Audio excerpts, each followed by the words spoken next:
Here we go. Welcome you to Porch Talk. This is your host, Alan, and today reaching out to New Jersey to talk to Tom Kanach of KANAK. Is that correct? I say it right? Yep. It's KANAK. It's a long A, but KANAK. nobody gets it right. We agonized a lot over the name, and they decided to do like a Van Halen and use my name and change it so that it's a palindrome. But we thought maybe that would get it easier to pronounce, but it did not. Well, brother, tell me a little bit about yourself. Were you born and raised in the Jersey scene? Yeah.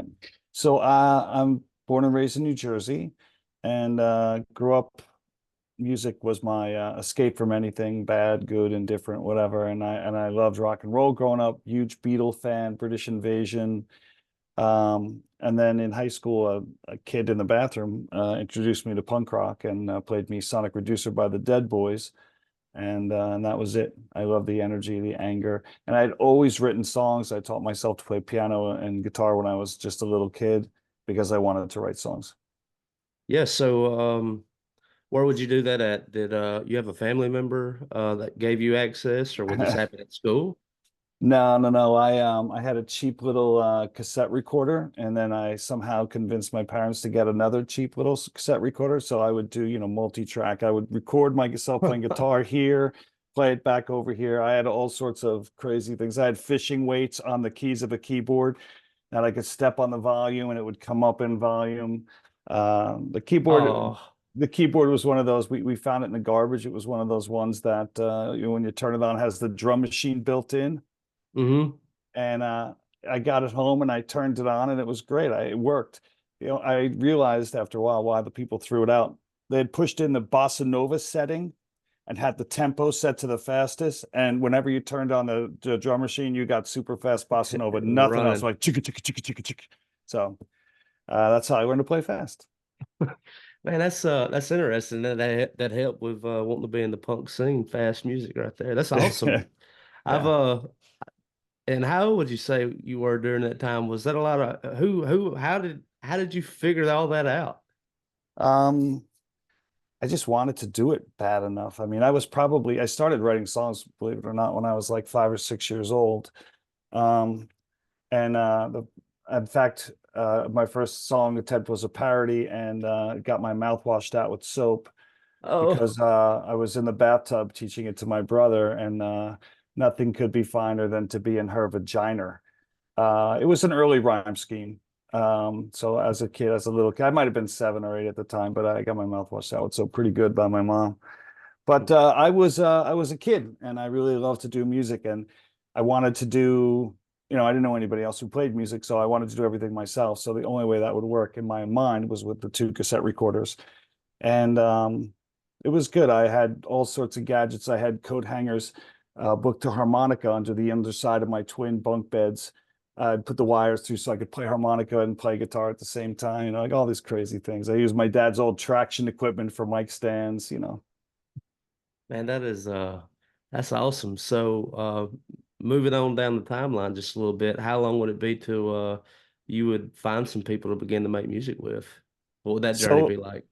So in junior high, I met a drummer and another guitar player, and we had a three-piece band, and we played a lot of like epic jams. I don't it was a lot of marijuana involved, I'm believing. Oh, sure. Um, but I was a big Beatle guy, and I always ended up playing with guys who were into, something else like Rush or, Zeppelin or any prog rock. And I didn't hate that music at all, but I couldn't sing it. Even before my voice changed, my voice was too low to sing, like Yes or anything like that. And I was never a good enough guitar player to play all those parts. So I was more of a strummy guy. So I sort of gravitated towards those bands like the Stones and the Who and the Beatles, and then in the 70s, like I liked the Knack, Cheap Trick. And when I heard punk, I realized that that was sort of like a version of Beatles songs, guitar band songs, but just filtered through some rage, which I had access to. Yeah. Would y'all go on to play some shows and begin to break in the New Jersey scene under that namesake and band? So when I was in middle school, my friends and I got together and we formed a punk band. Even from the very first show, we did our own songs, but we did a lot of covers. And we played at junior highs all over, and we played Dead Boys and the Damned and the Ramones and the Clash and our own songs. And it was, it was pretty different, for middle school. Yeah, yeah, absolutely. Uh, well, man, what about moving on into high school? Was there any other interests other than music, or were you still hung up on that, or would So you? when I was younger, I played sports. I played baseball, football, and basketball, and I loved sports. A lot of musicians don't play sports, but I really really loved sports and played on a couple of Pop Warner teams that won big championships. It was a great experience, and playing organized sports, learning how to operate within the framework of a goal with everybody's egos. Uh, Team sport is a good example of working in business or in a band. Yeah, Um, so I thought that was really good. And then we started playing these shows, and then my friend, the bass player, this guy Joe, I was in a band called Mischief, and we had a that's a good record name. out. Yeah, well, it was a good name, and then I think we abandoned it at some point. But Mischief, because our first show was on Mischief Night, and we were together for 6 or 7 years. We opened for the Lords of the New Church. We played a lot of shows. We did a lot. And Joe, the bass player, was really good friends with Sid Bader. So when I was a kid, 16, 17, we used to go to the city and hang out with all those punk bands and got to meet them all, see them all. It was a really great experience. So, Tom, you said something interesting just then, and here around Mississippi in the area that I'm in, uh, we never really did it as kids, but mischief night a lot. I mean, that's here in oh. this southern part of the U.S. We really don't do it a whole lot. So, could you give us an example of what the night of mischief is about? So it was a night that you would go out and create, havoc by vandalizing, light vandalization generally. Uh, People that maybe you didn't like or you had a beef with, or that it was your friend and you're doing it as a goof or whatever it was. And it would involve, soaping car windows or throwing toilet paper into the trees. People would do the flaming bag of poo. They'd shit in a bag and set it on fire, knock on the door and run away, and whatever. Hmm. All crazy things like that. And I did a couple of those nights until my father caught me, and it was a bad experience that I was reluctant to revisit. Yeah, man. It's like some of those things will happen in the area. Maybe it's the football coach, or Yeah, maybe the head baseball coach, and yeah, it's a gag from the players if they went so yeah, far in the playoffs, but that's really about as far as it goes around here. yeah. Well, that Um, seems way more civilized than here. We were out like commandos. We would take cork and blacken our faces and crawl into oh the man. bushes. It was like full on. People would get people to egg houses, toilet paper houses, and I don't know. Well, how far down the road would it be before would you go on to college, or how far along are we until Kanach or So Kanach? there's a lot of years. I'm gonna get it. It's sort of like kayak. It's K-NAK. Like if you say the word Kanak. K and then the word knack, the knack, like K-NAK, that's how many fast. Kanak. Yeah, Kanak. I got it now, yeah. dude. Thanks. That's way faster than my wife when we got married. So different story. But yeah, so in high school we were playing in clubs in New York and we were playing all over, and we released a record right after high school, and we played a lot. We played a lot of colleges, and Mischief was a really good band. Our timing was a little off. We were sort of Nirvana-esque before Nirvana. We were, like a punk, like a punky REM, if you will, and right around that same time. But then metal broke, and again, I couldn't sing that way. I can't screech and sing high. I have a very specific voice, and it's not like a metal voice. So after Mischief broke up, I was in another band called Well Souls for a while, and we did a lot of national stuff, opened for a lot of national bands, got some airplay, did a lot of things and got close. But and I got married and had 4 kids, and With that iteration, what do you think it was that helped get y'all a little bit closer to? opening for Oh national yeah. touring bands and all So that. we were really good live, really intense live, and I thought the songs were good, poppy songs that have a an emotion or a feeling, like something deep in them. Like I've always tried to make some extra money playing in cover bands, which I sort of resent when guys can do it, but I really struggle with it. It's like if I can't play a song that I don't feel or that I care about or that I connect to. So I can't play Brown Eyed Girl because I don't care about it. And, I can't keep that off my face or out of my voice, I guess. So, you know, I get really into it live when I sing my songs. I really connect to them with feeling. And I think that was one of the things that Well Souls helped propel us. I think that's one thing that it's kind of hard to do. I see it.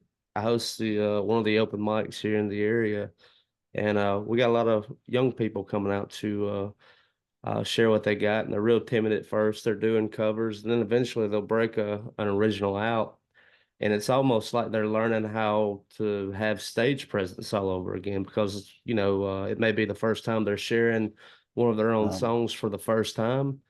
And man, after they get it behind them and they hear the crowd clap and cheer a little bit, man, you ought to see it at just the countenance it lifts up in them.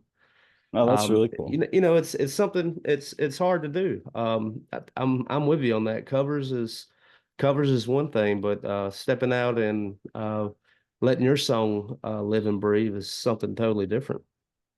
It is a bit like dropping your pants. I mean, it's exposing yourself in a way that is sometimes more vulnerable. You're letting somebody into the way you think, the way you feel, the way you are, and it's a big ask. If you get rejected for that, it's really personal. So, um, I think it took a while. I mean, I don't know. I've always been compelled to do it, so I always feel like I'm just on a ride that's happening without my control. So, Yeah. So y'all were opening up for some national touring bands, had some mhm, radio success. mhm. You mentioned getting married, and so your life was about to change. Yeah, Where yeah. where would that lead you? So we had four kids in my first wife and I in 3 years. We had a set of twins, and I loved being a dad, and I really wanted to be a good dad, and I wasn't sure that I could still commit 100% to music and be a good dad. So I took some time off, and it was really hard for me to do, and I got I don't know, really like tight inside. So I started working at night after the kids went to bed, and it took me a couple of years, but I wrote this really great like thing. One of these things I'm really proud of, where I created this record that had a total cycle, a song cycle. It started in the morning and went to the end of the day, and this like internal thought process of somebody during the day, whether they were going to let their damage decide who they were, whether they were going to overcome it. It was really deep and interesting, but it took me a couple of years to write it, and then I sat on it for a couple of years, and I played it for a friend of mine, and he really loved it, and then somebody else really loved it, and then eventually I decided to actually record it with a band. And then as we recorded that took a couple of years because it was 30 songs. It's called Undertow. It's on Spotify under my name.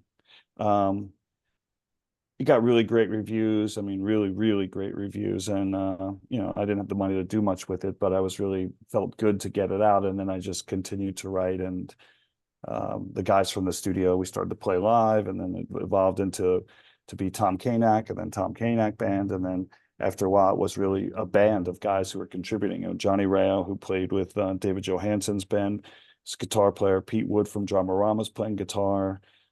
Joe Rowley plays bass, and Steve Brown plays drums. And everybody contributes, and it's really become a band. So we wanted to name it something different, and they wanted to use Kanach just because it was, they thought it was fun to be a palindrome. But as I Yeah, mentioned man. earlier, didn't help anybody pronounce it.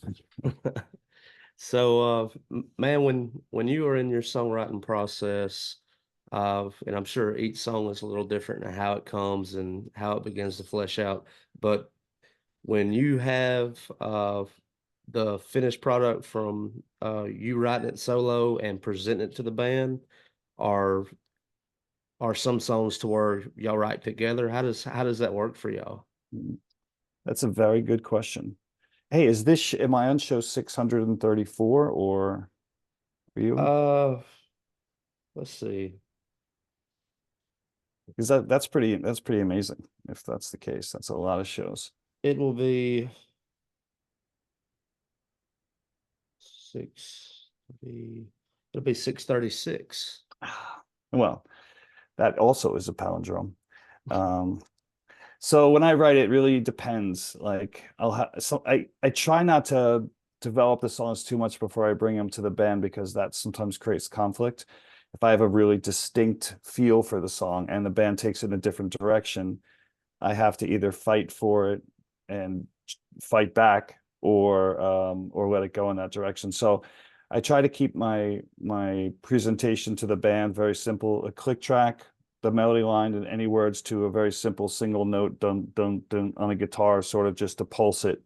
And I play the changes on the bass string and really simple because I've written entire orchestral pieces where there's 60 guitars or whatever, but when the band gets them, they're not gonna do that. Yeah. So Yes. they do contribute to the arrangement a lot and parts. Um, and John, everybody writes a little bit. Johnny writes a lot. Johnny has a couple songs on the last record, and there's a bunch of songs going into this one. Yeah, that's always it's a fun process. With some of the guys that I'm playing with now, we're taking songs of mine that had been written 10, 15 years ago now. And it's fun it's like breathing brand new life to it when I Yeah, have, yeah, and these are people who come from like different backgrounds. Like I've got one guy who is just into jam bands, so he likes Grateful Dead and Fish and all yeah. that. And so he wants to take a 3 minute solo. And, and just all these different influences coming Yeah. together. And it's always just great to see how it kind of all comes together. Um, Well, it's giving up a little bit of ownership, which can be scary, right? I mean, yeah, yeah, yeah, there is that too. Because I mean, how often does that happen? And with bands breaking up, that's a great place for it to start. yeah. Creative process and not agreeing right there.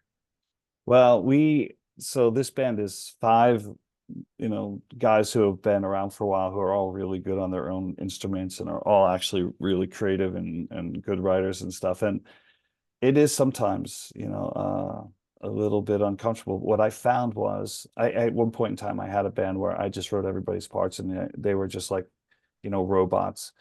And the songs were great and they sounded really good, but they sounded like exactly like me. There was no other influence, so it wasn't as interesting to me. And by relinquishing that bit of control and letting the other influences come in, it makes it something different than it ever would have been. And I actually like that better. Like I feel like it does more. The songs are, in my opinion, always more interesting, always better that way than if we just did my limited influences, because they're always going to sound the same. Yeah, man, there was a guy in the area. I think he had really good advice when it came to that. Was whenever he would have different people backing him in those rehearsals, if they ever had a question about if they were doing too much or too little, he was like, "You play your instrument. All I'm asking you to do is serve the song. So if Right. if you think less is more or vice versa, just do what you got to do to make the song great.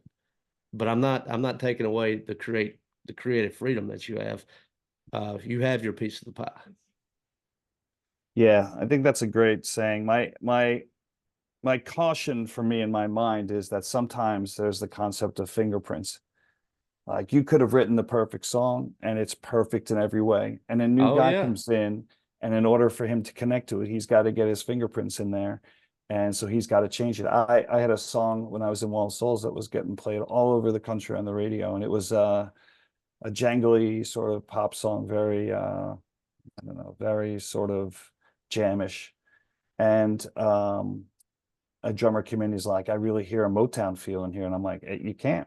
This is on the radio. And he didn't want to be in the band. He quit because he wanted to get his fingerprints on it. But I think when you're developing songs, totally. But if something already exists, I think that's the exception. Yeah, man. So with the current lineup and with KANAK, I got it. I'm in You there. did. Yep, you're in. Man, just tell me a little bit about the journey of staking it out on the road, man. Tell me some stories. A little dirt from the road. So it's very interesting. The band got put together over the course of time, and then we made some changes and we settled on this band. And the first time we went on the road together, went anywhere together, was to go out to California to record at Ed Stasium's. Ed Stasium produced our last EP, and Ed's a I mean, Ed was the engineer on Midnight Train to Georgia on that song. Ed Oh, wow. recorded the Ramones and Mick Jagger and Living Color and the Talking Heads. He's a super duper famous guy, and really, really helped a lot of guitar bands put it together. And so somehow, somebody knew him and we got in the music, and he said he was interested in doing it. And I was really interested in seeing what he would do with the three guitars, because three guitars is a challenge. You can't, I mean, it can get busy pretty easy. So we went out there, and we were pretty nervous because that's a big time guy, and we're setting up, and we've been rehearsing together for like 6 months or something like that, and we think we have the songs down. And we set up the drums in Ed's dining room, and the guitar amps are all in Ed's living room. We're all there, and he's really quiet. His house is really cool, beautiful, with all these really cool like movie and music memorabilia stuff all over the place. And you know we're waiting to break the ice. And the drummer goes, "Hey, Ed, can I get some more snare?" And he goes, "Fuck you." And then that totally broke the ice. We went to dinner. We had such a good time with Ed. Ed was really cool. He taught me a lot about, some about stuff. He made me work harder on vocals than I've ever worked before. Like normally I would be like, that's good enough. Ed was relentless, but he got like a really good series of performances out of me. Although, we bickered a lot. But he was great. He had great stories, and he was a great guy, and that was a lot of fun. And then since then, we went out to Arizona last year and played some shows out there, and then we played LA in May. We're out in LA, and we always do East Coast stuff. Most of the time, the band is really just waiting around. Like when you're someplace far away, there's a lot of free time to either do something funny or try to do something funny that backfires. So from the time you sound check till the time you play and all those times between, a lot of wackiness happens. I'm sure you know. Yeah, man. Uh, Man, that's cool. So how did y'all connect East Coast, West Coast like that with Ed out there? Well, Johnny the guitar player, like I said, he's been played with a lot of really big time people and been involved in a lot of really professional good projects. And he had done a record with Ed a long time ago, and he knew Ed, and so he just reached out to him and got Ed to listen. And Ed said, "Sure, come on out." Ed had a little bit of a schedule, and we flew out there to do it, and it was a really cool experience. Just to be able to focus on nothing but music for a couple of weeks is a rare commodity, I think, in all of our lives. Like where you don't have to worry about anything else but the music. It was really good to sort of just do that and feel that. So. Yeah. Man, a big part of how I discovered who you were and your music was the music video Crash that was sent to me. uh, It gave a little explanation about the song and what it was about, but I didn't need any help. It's a great video, and the words are powerful. The music is exhilarating is the way that it was put, and I have to agree with that, man. I was Thanks. excited about the sound. I was excited to get to talk to you, man. So if you could tell us a little bit about the latest single, Crash. Sure. So, I think we all have our own demons, and I often wonder, like how people. I know it's in some cases you can avoid your temptations, but a friend of mine is a known person, and they're out all the time, and they're been sober for 4 years plus, whatever months, and I see him all the time. He's at shows. People are smoking pot around him. People are doing drugs around him. People are drinking around him, and he fights it. And I thought to myself, like, man, I don't know if I could do it. So I use the analogy of a speeding car towards an imminent crash to sort of talk about that feeling of that temptation. Like, you're speeding towards a brick wall, but are you going to stop, not stop? And that's really what the song for me was about just not avoiding temptation and what would I do in that situation. So I just remembered that feeling and wrote it It up. couldn't have found me at a better time. I had just gotten my first DUI. Well, I was going through the process of not only paying the fees and having to jump through all the hoops, but was also dealing with the other things that came with the Dewey, which is there's a little bit of shame, yeah, but also the fact that um, I needed to start thinking about my own sobriety and that I needed to start taking it a little bit more serious. And that was one of the puzzle pieces that kind of helped me on the direction that I'm in now. And I know that you're sober now, and it's been something that you've had to work through. Uh, yeah. you tell me a little bit about your journey on that. Well, so for me, it's family historically. My dad was a bad drunk. His dad was a bad drunk. My sister, my oldest sister, was a bad alcoholic. She killed herself a few years back because of it. Um, I've had other family members go through stuff, and then myself, like I've fought my own demons about the things that I dealt with. But I think the shame is the hardest part, and I think in fact, I wrote a song called "Shame on Undertow." If you look up under my actual name, Tom Kanach on Spotify, give that Undertow a listen. Will do. It's me dealing with that. It's like me waking up and then living the same day over and over again, trying to like rise above the things that are broken in me. And I always try to remind myself it's not my fault I was handed this deck of this dealt this hand, but how I play this hand is up to me. So that's the control that you can take from it. And that's what I came to terms with. And during that time period when I was just not playing music anymore, I wrote that whole record about coming to terms with who you are, learning to live with who you are, learning how to get past it and let it go. And letting it go is a huge part of it. You have to be like, you know what? It's not my fault that that shit happened to me, but I make a choice every day how I let it impact me today.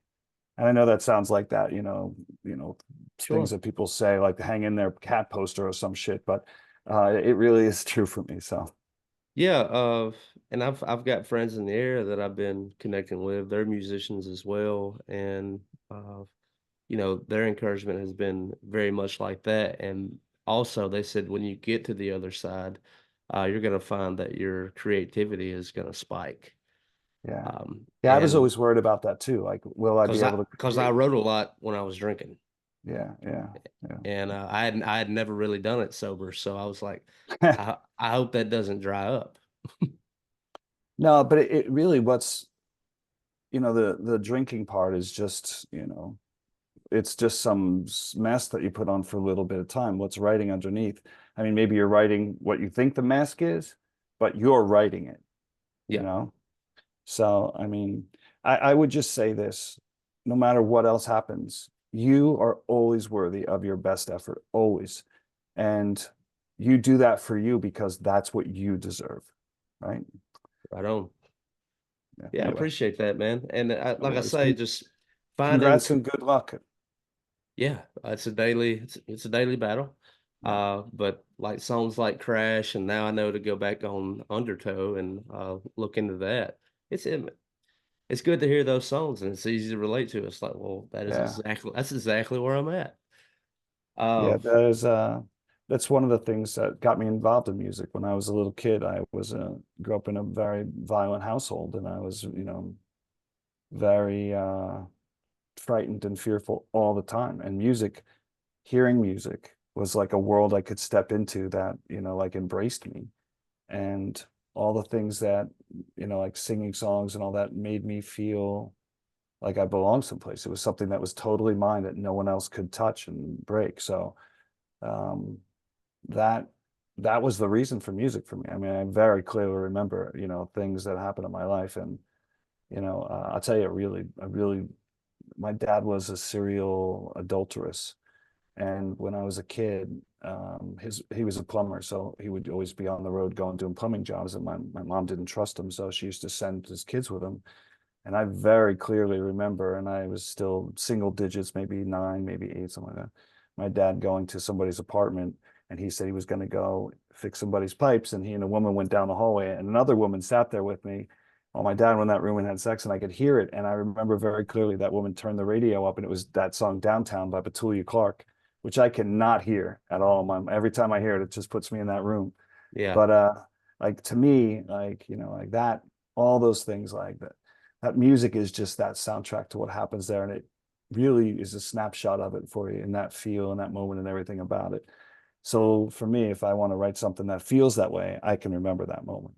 And it's Yeah. cathartic for me to write about it. So, Well, just the issue of, and it happened to be an EP. I'd like to talk about this for a little while, but you're on the outside.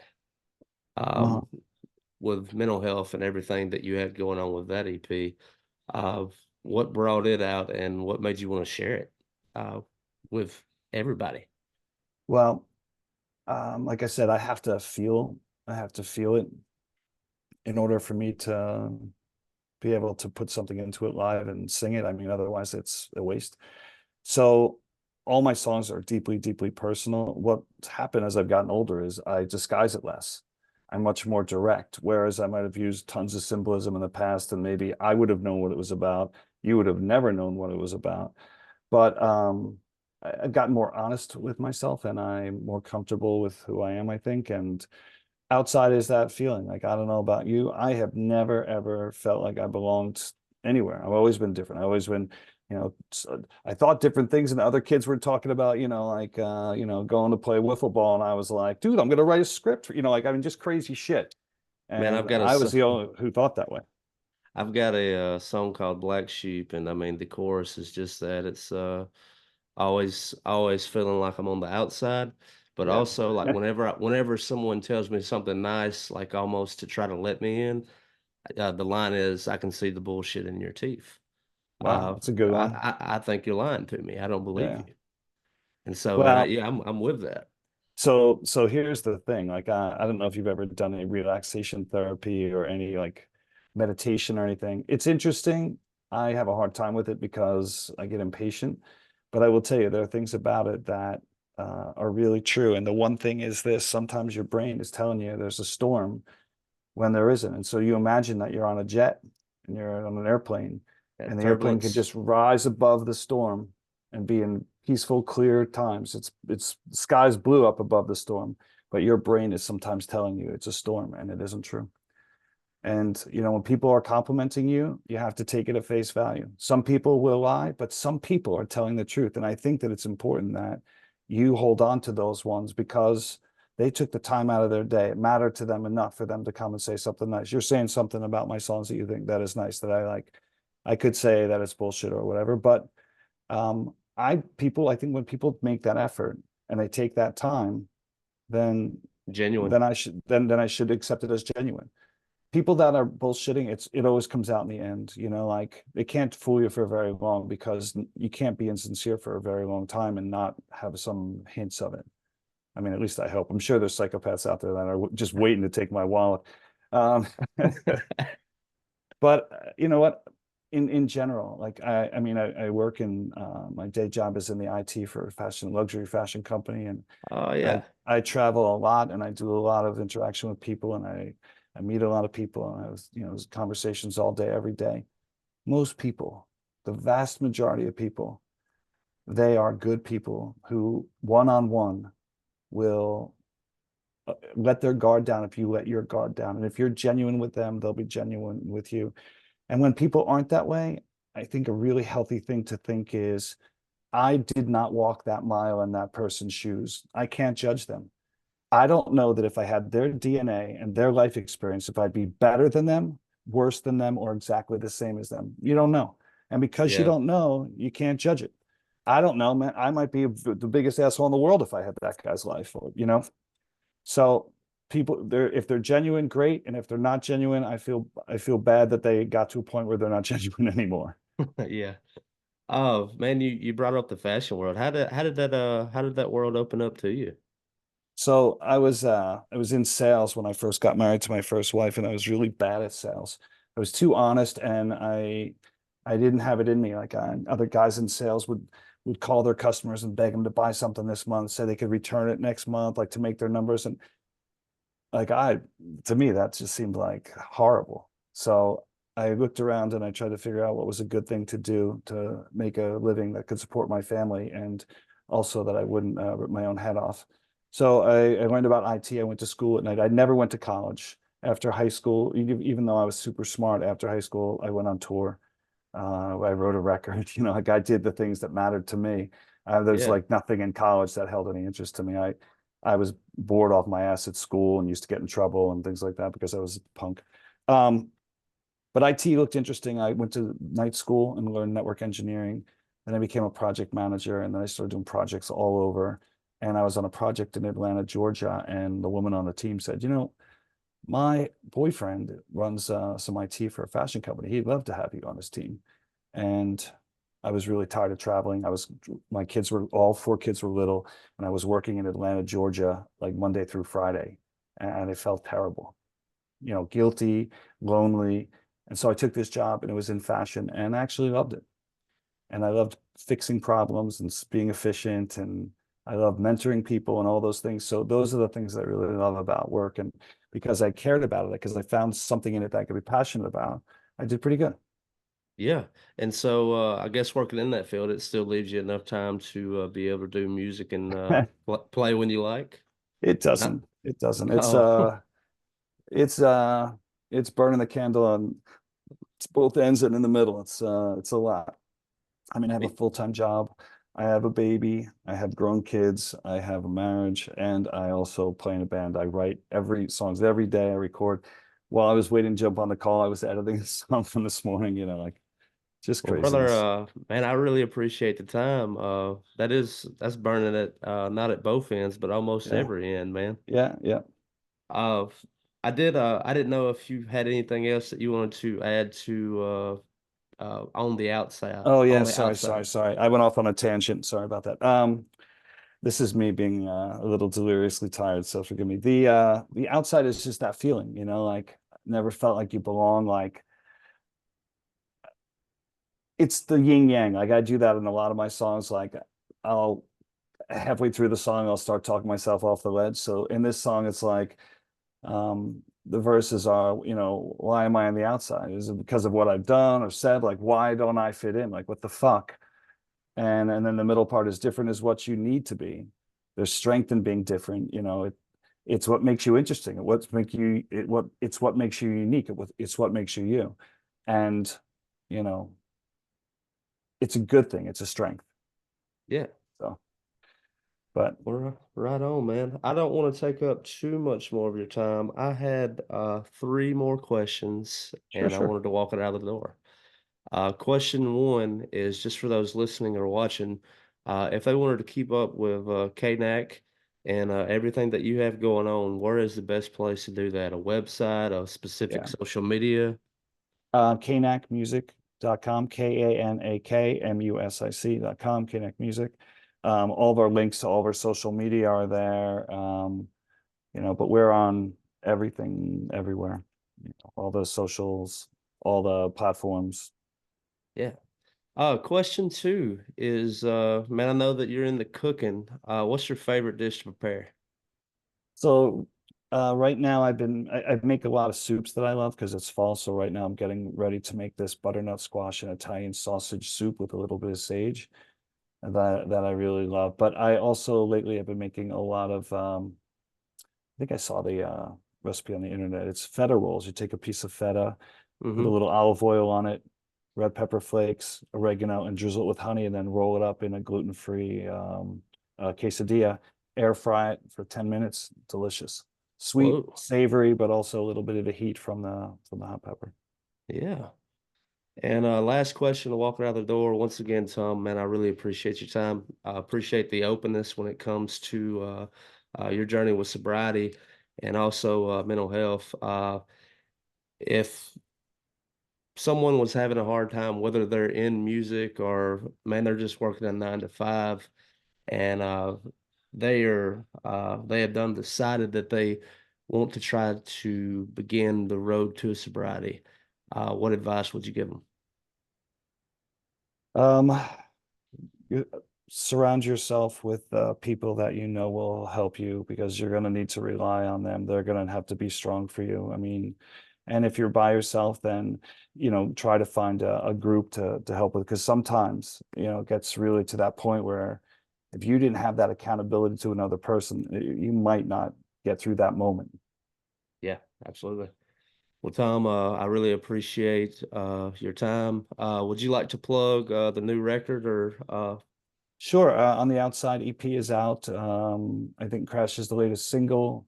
There's videos on YouTube. Give it a listen. We're really proud of it. It came out the way we wanted it to, and really excited about it. And we're in the studio recording the next record, which will be out, I think, February. awesome? Well, Tom, thank you so much. Alan, thank you very much. Bye.